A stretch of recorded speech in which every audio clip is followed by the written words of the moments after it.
Welcome to Mohit Pathak channel. आप सभी लोगों का स्वागत है इस यूट्यूब चैनल पर। हाँ तो गाइस, हमारे टॉपिक की बात करूँ तो हम आज पृथ्वी की परिक्रमा करने वाले हैं। जी हाँ गाइस, सभी ने सही सुना। और हम बात करने वाले हैं पृथ्वी की उत्पत्ति कैसे हुई, हम बात करने ज्वालामुखियों का निर्माण कैसे हुआ है, और सूर्य, दादा और चंद्रमा मामा जो है हमारे, उनका निर्माण कैसे हुआ है, तथा पृथ्वी पर ऑक्सीजन एवं कार्बन डाइऑक्साइड की मात्रा कैसे बढ़ी। और महत्वपूर्ण की बात करूँ तो हमारा जन्म कैसे हुआ, पेड़ पौधे और सूक्ष्म जीव तथा डायनासोरों का जन्म कैसे हुआ, इन सभी बातों को कवर करने वाला हूँ इस वीडियो में। तो लास्ट तक बने रहेगा।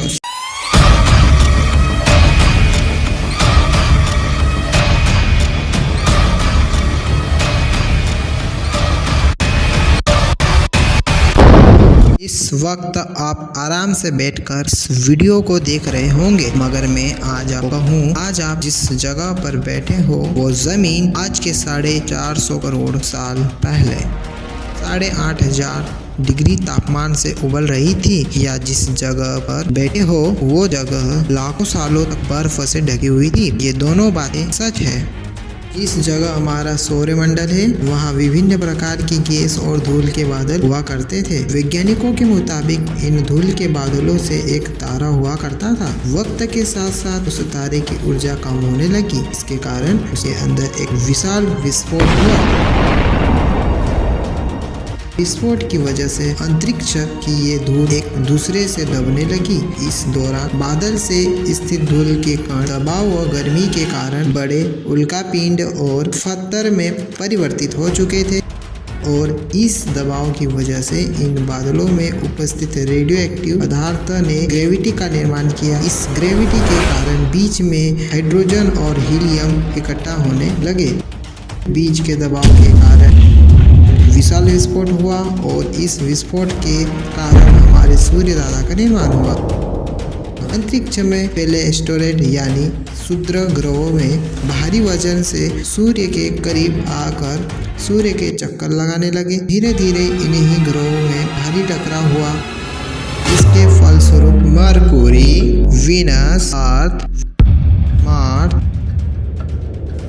वैज्ञानिकों के मुताबिक उस वक्त पृथ्वी और मंगल के बीच एक थिया नामक ग्रह जो कि सूरज की परिक्रमा किया करता था। पृथ्वी पर ग्रेविटी होने की वजह से सूरज की परिक्रमा करने वाले एस्टेरॉयड अब पृथ्वी की परिक्रमा करने लगे। धीरे धीरे करोड़ों सालों पृथ्वी पर गिरने लगे, और ऐसी घटना हमारे पड़ोसी थिया ग्रह पर भी हो रही थी। इसके कारण थिया पृथ्वी के ओर भी करीब आने लगा और आकर पृथ्वी से टकराया। इस भयंकर टकराव की वजह से पृथ्वी के हिस्से से कणों के रूप में अंतरिक्ष में फैल गए और रिंग्स की तरह पृथ्वी की परिक्रमा करने लगे। इन्हीं परिक्रमा करने वाले कणों में टकराव होने लगा, जिसके कारण हमारे चंद्रमा का निर्माण हुआ।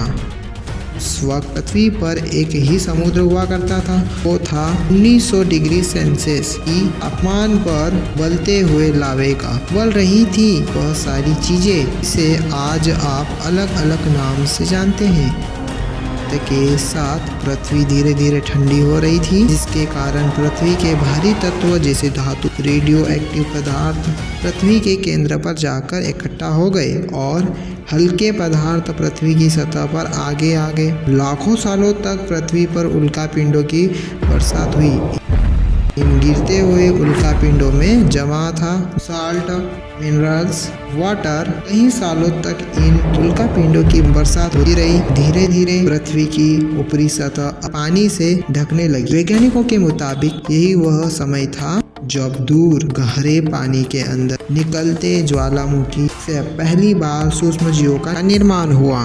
लाखों सालों बाद एक वक्त ऐसा आया जब पृथ्वी की ऊपरी सतह पानी से ढक चुकी थी। हमारी पृथ्वी के सबसे अंदर का कोर रेडियो एक्टिव पदार्थ बनने के वजह से हर वक्त गर्म होता रहता है, लेकिन जब भी पृथ्वी की ऊपरी जमीन जब भी ठंडी हो जाती है, अब अंदर की गर्मी बाहर नहीं निकल पाती, जिससे ज्वालामुखी का निर्माण होता है। और उस वक्त कुछ ऐसा ही हुआ। पानी से ढकी हुई पृथ्वी 1000 की तादाद में ज्वालामुखी निकलने लगे, और आने वाले लाखों सालों निकलना जारी रहा, जिससे पानी के ऊपर जमीन का निर्माण हो रहा था। वातावरण न होने की वजह से अंतरिक्ष से इस वक्त भी पृथ्वी पर उल्कापिंडों की बरसात हो रही थी।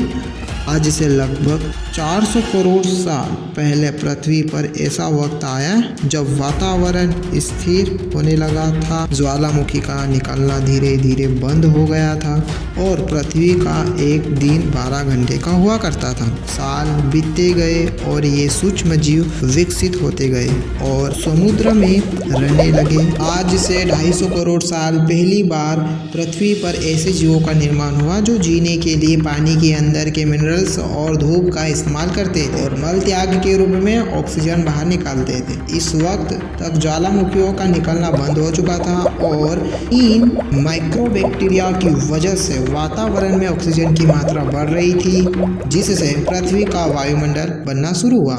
आने वाले सालों में वातावरण में ऑक्सीजन की मात्रा बढ़ती रही, जिसकी वजह से पृथ्वी के ज़्यादातर हिस्सों में सूक्ष्मजीव फैल गए। हजारों सालों बाद एक वक्त ऐसा आया जब पृथ्वी में ज़्यादातर ऑक्सीजन बढ़ने के कारण ये सूक्ष्मजीव मरने शुरू हो गए। उस वक्त पृथ्वी का वातावरण ठंडा होने के साथ साथ ऑक्सीजन से भी भर चुका था, जिसके कारण जमीन और वातावरण में स्थित आयरन या लोहे की मिनरल्स पानी में स्थित ऑक्सीजन से रिएक्ट होने लगे। और एक वक्त ऐसा आया जब पृथ्वी की जमीन आज के मांस के जैसे लाल हो चुकी थी।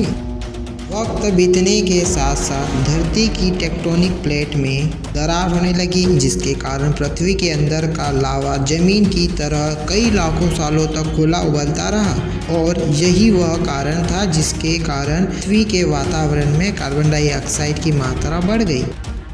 पृथ्वी पर एसिड की वर्षा शुरू हो गई। एसिड की वर्षा की वजह से पृथ्वी का तापमान घटने लगा और तापमान इतना घटा कि पृथ्वी के ऊपर स्थित पानी बर्फ में परिवर्तित होने लगा। पृथ्वी पर पहली बार भयंकर आइसी सेज आया। इस वक्त पूरी पृथ्वी सफ़ेद बर्फ से ढक चुकी थी। तौर पर सूरज की किरणें धरती पर गिरती है, धरती किरणों को सोख लेती है, मगर पूरी पृथ्वी बर्फ से ढक चुकी थी क्योंकि बर्फ सफ़ेद और चमकीली होती है।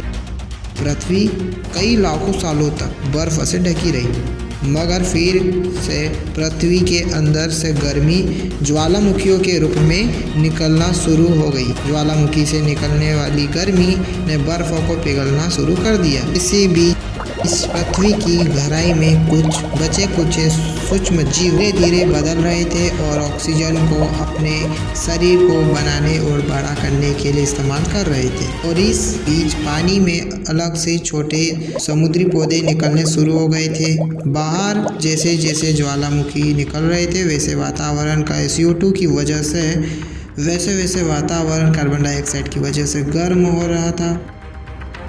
वक्त के साथ साथ बर्फ तो पिघलने लगी, फिर से एसिड की वर्षा शुरू हो गई, जिसके कारण फिर पृथ्वी ठंडी होने लगी। फिर पृथ्वी की ज़्यादातर सतह बर्फ से ढक गई। ऐसा बार बार हजारों सालों तक हो रहा था और इसी कारण समुद्री जीव धीरे धीरे वातावरण के हिसाब से विकसित हो रहे थे। इसी बीच कई समुद्री जीव जंगल विलुप्त हो गए और जो बच गए वो धीरे धीरे बदलते तापमान के हिसाब से ढलते गए और हजारों सालों बाद समुद्री पेड़ बर्फ की वजह से पूरी तरह मरते या सूखते नहीं थे।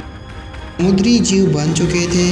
जब ज्वालामुखी ने पृथ्वी की बर्फ को पिघलाना शुरू किया, ये समुद्री पेड़ पौधे जल्दी विकसित होकर फैल गए। धीरे धीरे वातावरण में ऑक्सीजन की मात्रा बढ़ने लगी और पृथ्वी पर होने वाली एसिड वर्षा कम होने लगी। वातावरण में ऑक्सीजन की आने की वजह से पृथ्वी की ओजोन परत मोटी होने लगी और आज से 25 करोड़ साल पहले पृथ्वी की ऊपरी सतह पर पहली बार ओसोस नामक उगना शुरू हुआ। वक्त के अनुसार पृथ्वी पर अलग अलग प्रकार के पेड़ पौधे उगना शुरू हुए। एक वक्त ऐसा आया जब पेड़ों की लंबाई 80 से 100 फीट जितनी थी। ये वो वक्त था जब समुद्री जीव समुद्र से बाहर निकल रहे थे और जमीनी जानवरों से परिवर्तित हो रहे थे। धरती की ज़्यादातर जमीन एक जगह इकट्ठी हो चुकी थी जिसे पेंजिया महाद्वीप के नाम से जाना जाता है। पृथ्वी का तापमान लगभग स्थिर हो चुका था और अब करीब 21 से 23 घंटे का दिन हुआ करता था। समुद्री जीव पानी से बाहर रहने लगे थे और वातावरण के हिसाब से उनका शरीर का रंग रूप बदल रहा था। धीरे धीरे ये जमीनी जानवर डायनासोर में परिवर्तित हो गए। जिन डायनासोर ने पेड़ पौधों को खाना शुरू कर दिया, उनका शरीर लंबा और विशाल रूप से विकसित होने लगा। कुछ डायनासोर शिकार किया करते थे, जिसके कारण छोटे और तेज होते चले।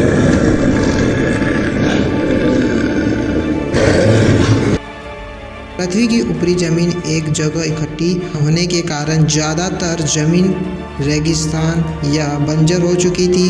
ज़्यादातर जंगल समुद्र के करीब हुआ करते थे, जिसमें डायनासोर रहा करते थे। आज से लगभग 15 करोड़ साल पहले पेंजिया महाद्वीप टूटना शुरू हो गया। पेंजिया के विभाजित होने से पृथ्वी की ज़्यादातर ऊपरी जमीन पानी की संपर्क में आने लगी, जिसके फलस्वरूप पृथ्वी के ऊपर हरियाली बढ़ती गई। इस वजह से डायनासोर और बड़े और विभाजित हो गए। डायनासोर आने वाले 20 से 40 करोड़ साल तक पृथ्वी पर राज किया। उस वक्त डायनासोर समुद्र से लेकर जमीन और आसमान तक पूरी पृथ्वी पर राज किया करते थे। इस दौरान अफ्रीका से टूटा भारत सीधे आकर आज के द्विसर से टकराया और इस टकराव की वजह से हिमालय का निर्माण हुआ। आज से लगभग 6.5 करोड़ साल पहले पृथ्वी की तरफ आज के माउंट एवरेस्ट से भी बड़ा 4.5 लाख करोड़ किलो जितना वजनीय उल्का पिंड लगभग 80,000 किलो प्रति किलोमीटर घंटा फीट से पृथ्वी की तरफ आ रहा था। पृथ्वी की सतह को टच करते ही उसमें से आग निकलने लगी। वो जलते हुए पृथ्वी से सीधा टकराया। टकराव की वजह से निकलने वाली ऊर्जा आज की 10 करोड़ परमाणु बम एक साथ फटने के बराबर थी।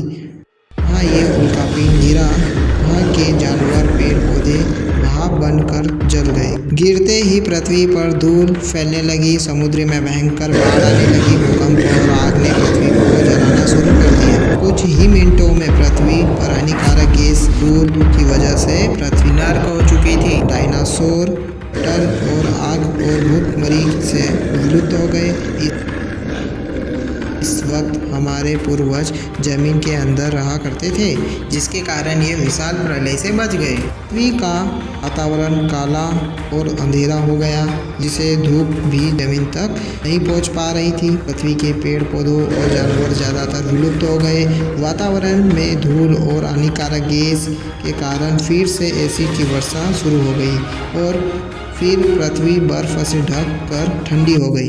लेकिन इस बार पृथ्वी की बर्फ लाखों सालों तक नहीं जमी रही। 60 से 70 साल बाद ये बर्फ पिघलने शुरू हो गई। से ये वातावरण पहले जैसे शुरू होने लगा, वैसे ही ये छोटे जीव जमीन से बाहर आने शुरू हो गए। उस वक्त पृथ्वी की बर्फ पिघलने शुरू हो गई थी, जिसके कारण अफ्रीका के ठंडे जंगल हुआ करते थे और इसी बीच जमीनी जीव बंदरों में परिवर्तित हो गए। मगर जैसे जैसे पृथ्वी गर्म होने लगी, वैसे ही अफ्रीका के ये जंगल सूखने लग गए। खाने वाले बंदरों को खाने की कमी लगी। खाने की तलाश बंदरों ने अपने पैरों पर चलना शुरू कर दिया, जिससे उन्हें दूसरे जानवरों को शिकार करने में मदद मिलती थी। धीरे धीरे बंदर एप्स यानी कि वानर में परिवर्तित हुए। ये एप्स पृथ्वी के दूसरे हिस्सों में फैलने लगे। धीरे धीरे उनके शरीर का रंग रूप वहाँ के मौसम के से बदलता गया। वक्त के साथ साथ हम आदिवासी बने। हमने हथियारों से लेकर आग का आविष्कार किया। हम धीरे धीरे इंसान के रूप में विकसित हुए। अपने धर्म से लेकर परिवार, भाषा और संस्कृति का निर्माण किया। वक्त के साथ साथ हम विकसित होते चले गए और आज हम इस पृथ्वी की विकसित प्रजाति बन चुके हैं। पृथ्वी को आज के जैसा बनने में लगभग 450 करोड़ साल वक्त लगा है और हमें जमीन में छोटे जानवर से इंसान बनने में कई लाखों सालों का, मगर हमने 100 सालों में जितना गंदा प्रदूषित किया है उतना आज तक किसी भी प्रजाति ने नहीं किया होगा। हम फिर से पृथ्वी को गर्म कर रहे हैं, कार्बन डाइऑक्साइड की मात्रा बढ़ा रहे हैं। वैज्ञानिकों का मानना है पृथ्वी पर फिर से विशाल परिवर्तित होने वाला है। गाइस, अगर वीडियो आपको अच्छी लगी हो तो वीडियो को लाइक कर दीजिए एंड चैनल को सब्सक्राइब कर दीजिए। मिलते हैं नेक्स्ट वीडियो पर। जय श्री महाकाल।